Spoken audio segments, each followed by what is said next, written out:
Thank you, Deputy Speaker. Next year marks the anniversary of an event that dramatically changed my electorate and our country for the better. 2015 is the 40th anniversary of the mass settlement of Vietnamese refugees in Australia. Only 40 years ago, the Vietnamese community in Australia numbered just 700 people. At this time, Australia had only recently begun peering beyond the insular, bigoted legislative barricades of the White Australia policy to embrace the broader, more diverse world outside. But with the first major arrivals of Vietnamese refugees after the Vietnam War, those barricades began to tumble down, not just in the letter of our law, but in the lived experience of Australian multiculturalism. The migration of Vietnamese refugees to Australia 40 years ago changed our nation and changed it for the better. Today, there are around 220,000 Australians who speak Vietnamese in their home. I'm proud to represent a seat, an electorate, that has been the welcoming mat for the Vietnamese community in Victoria. They gave these refugees and their families the safety and freedom and democracy that the government of Vietnam denied them. It was in the hostels of Melbourne's West that provided the Vietnamese families finding their way provided refuge to the Vietnamese families finding their way in an alien world. The hostels like Wintona and Midway in my electorate that provided them with a bed to sleep on, and the suburbs like Footscray and Sunshine that gave them the community in which to rebuild their lives. This gift of safety and freedom has been repaid to our nation 1,000 times over through the contribution of the Vietnamese Australian community in our society today.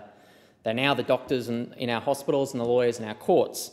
They are the comedians and commentators like Ann Doe and Natalie Tran that help us laugh at ourselves and examine what it means to be Australian.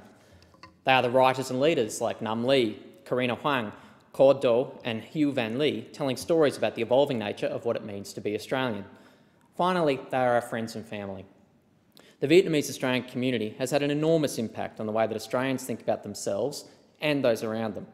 In fact, the 2013 Scanlon Social Cohesion Survey found that today 84% of Australians agreed that multiculturalism has been good for Australia and 60% agreed that multiculturalism strengthens the Australian way of life. As I said in my first speech, Australian multiculturalism is one of our nation's greatest assets, and in many ways we have the Australian Vietnamese community to thank for embedding it in our community. For among the many things that the Vietnamese Australian community has shown us is that it has taught Australians what a community of refugees can bring to those who grant them refuge.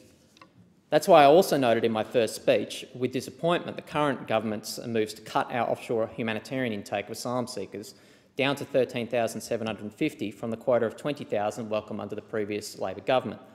The Vietnamese Australian community knows the impact of this policy better than most. Even today, we see a crackdown in Vietnam on protesters, unionists and religious groups by the Vietnamese government, leading more Vietnamese asylum seekers to seek refuge in Australia. These ongoing human rights abuses should not be ignored in Australia, and I welcome reports that 50 Vietnamese asylum seekers have recently been resettled in Perth in recent weeks. I'm proud of the previous Labor government's record in increasing our offshore asylum seeker intake to record levels, and I hope that one day future governments will have the vision and compassion to do the same. Deputy Speaker, the Vietnamese Australian community is holding a number of exhibitions, events and celebrations to mark the 40th anniversary in Australia, including displays of Vietnamese music and dance and social programs designed to give back to the community. I'm pleased to say that many of these events will be in my electorate. We'll see the establishment of a local park to honour the Australian soldiers killed in the Vietnam War in defence of the freedom of the Vietnamese people. Soup kitchens bringing Vietnamese food to Melbourne's homeless.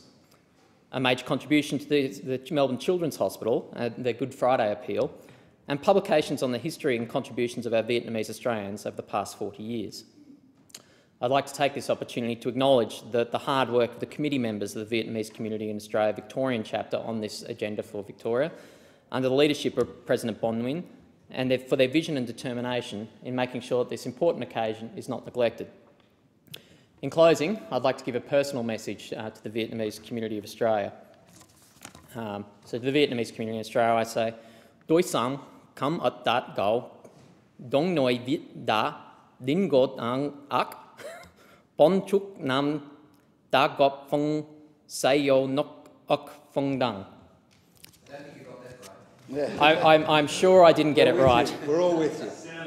But I can say that in the modern multicultural Australia that we are a forgiving people, and I'm immeasurably thankful for the contribution that the Vietnamese community has made in my electorate and for the broader nation. Thank you.